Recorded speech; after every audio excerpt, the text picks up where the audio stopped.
नमस्कार मित्रांनो, कसे आहात? मजेत ना? मी तुमचा होस्ट आणि दोस्त ओंकार भाटकर कोकण वास्तूच्या आपल्या नव्या खोऱ्यातून स्वागत करतो आहे. आज आपण आलो आहोत मालवण या गावामध्ये. मित्रांनो, गणपतीपुळ्यापासून बरोबर 7 किलोमीटरच्या अंतरावर मालवण गावामधली आजची प्रॉपर्टी आहे आणि या जागेचं क्षेत्रफळ आहे 3 एकर 5 गुंठ्याचं. 3 एकर 5 गुंठ्याची आजची हापूस आंब्याची बाग आहे आणि या बागेमधून तुम्हाला वर्षाखेरीज साधारणपणे 300 ते 350 पेटी आंबा हा हमखास मिळणार आहे. या आंब्याच्या बागेमध्ये साधारणपणे 100 ते 125 झाडे आहेत, जी आहेत 15 वर्षाहून जुनी.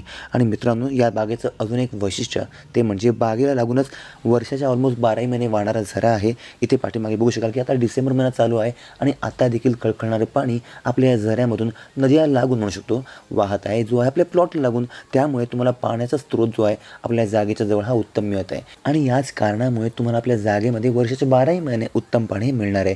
सध्याच्या घडीला जागेमध्ये जागा मालकांनी विहीर किंवा बोरवेल केली नाही आहे, पण आपण या ठिकाणी विहीर किंवा बोरवेल करून उत्तमरित्या पाणी हे उपलब्ध करून घेऊ शकता.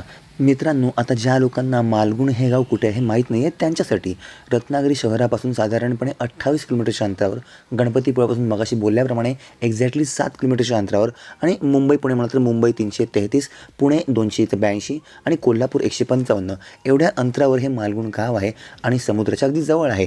आपल्या बागेपासून समुद्रकिनारा मालगुणचा बीच जो म्हणू शकतो आपण, तो मोजून 5.5 किलोमीटरच्या अंतरावरती आहे. त्यामुळे ऑलमोस्ट बीचच्या जवळ एखादी आंब्याची बाग आपण शोधत असाल तर या बागेचा आपण नक्कीच विचार करू शकता. मित्रांनो, डांबरी रस्ता प्रॉपर्टीला लागून आहे, कॉर्नर प्लॉट आहे, 2 साईडला डांबरी रस्ता आपल्या प्लॉटला लागून आहे. आपली ही सदरची आंबा बाग शेतजमीन या प्रकारामध्ये मोडत असल्या कारणाने ही जागा परचेस करण्यासाठी आपल्याकडे शेतकरी दाखला असणं गरजेचं आहे आणि तो जर नसेल तर फक्त वरील नंबरला फार्मर सर्टिफिकेट हा मेसेज करा आणि आपण लीगली ऑफिशियली शेतकरी कसे व्हाल याची पूर्ण माहिती तुम्हाला व्हॉट्सॲपलाही नक्की मिळून जाईल. आणि आपण जर शेतकरी असाल आणि कोकणामध्ये एखादी आंबा बागायची इच्छा असेल जी असेल समुद्रकिनाऱ्याच्या जवळ, तर या बागेचा आपण नक्कीच विचार करू शकता. मित्रांनो, आता बाजारपेठ म्हणाल तर मालगुणगावची बाजारपेठ या जागेपासून एक्झॅक्टली 4 किलोमीटरच्या अंतरावरती आहे, जिथे आपल्या बेसिक ग्रॉसरीच्या गोष्टी या हमखास मिळून जातील.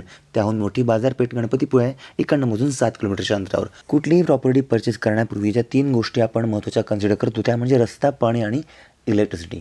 तर मित्रांनो, डांबरी रस्ता प्रॉपर्टीला लागून आहे. पाण्यासाठी आपण सुरुवातच बघितलात की वाहता ओढा आहे, जो वर्षाचे 12 महिने तुम्हाला जागेला लागून आहे. या व्यतिरिक्त आपण जागेमध्ये विहीर किंवा बोरवेल नक्कीच करू शकता आणि लाईटचं कनेक्शन साधारणपणे इकडनं 150-200 मीटरच्या अंतरावरती आहे आणि वाडी वस्तीला अगदी लागून आहे.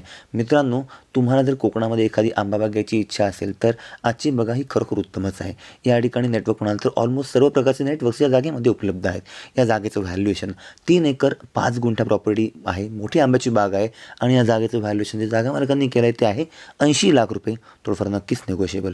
तुम्हाला मित्रांनो ही प्रॉपर्टी आवडली असेल, घेण्याची इच्छा असेल तर नेहमीप्रमाणे हा व्हिडिओ वरील नंबरला व्हॉट्सअपला शेअर करा आणि या जागेची सर्व माहिती तुम्हाला व्हॉट्सअपलाही नक्की मिळून जाईल किंवा स्क्रीनवर जो नंबर दिसत आहे त्यावर कॉल करून आपली साईट व्हिजिट ही आपण शेड्यूल करू शकता. आपले कोकण वास्तूचे एपिसोड्स तुम्हाला कसे वाटतात, आवडत असतील तर फक्त अक्का लाईक करा, आपल्या चॅनलला न विसरता सबस्क्राईब देखील करा. आणि अजून एक गोष्ट, आपलं कोकण वास्तूचं ऑफिशियल टेलिग्राम चॅनल आहे, ज्यावर कोकणामधल्या प्रॉपर्टीची माहिती ही ऑलमोस्ट दररोज असते आणि त्या प्रॉपर्टीची माहिती मिस न करण्यासाठी मी तुम्हाला डिस्क्रिप्शन बॉक्समध्ये आपल्या कोकण वास्तूच्या टेलिग्राम चॅनलची लिंक देत आहे.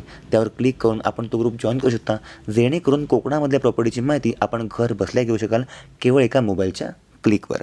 पुन्हा भेटू एका नव्या एपिसोडसह. तोपर्यंत श्री स्वामी समर्थ.